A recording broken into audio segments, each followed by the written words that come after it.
చనిపోయిన 24 గంటల తర్వాత ఆత్మ ఎందుకు తిరిగి ఇంటికి వస్తుంది? గరుడ పురాణంలో ఏం రాశారంటే, ఒక వ్యక్తి మృత్యువు తర్వాత యమదూతలు ఆత్మని యమలోకానికి తీసుకొని వెళ్తారు, అతను చేసిన కర్మలను చూపేయడానికి. 24 గంటల తర్వాత తిరిగి ఆత్మని ఇంట్లో వదిలేసి వెళ్తారు. 3 రోజుల వరకు ఆత్మ మన ఇంట్లోనే ఉంటుంది.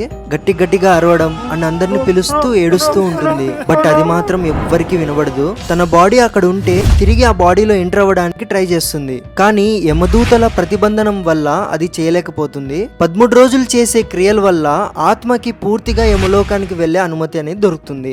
ఈ మొత్తం 13 రోజుల పిండదానం అతనికి 1 సంవత్సరానికి సరిపడే భోజనం లాంటిదంట. కానీ కొంతమందికి పిండదానం అనేది అవ్వదు. వాళ్ళని యమదూతలు జబర్దస్తిగా లాక్కొని వెళ్తారంట.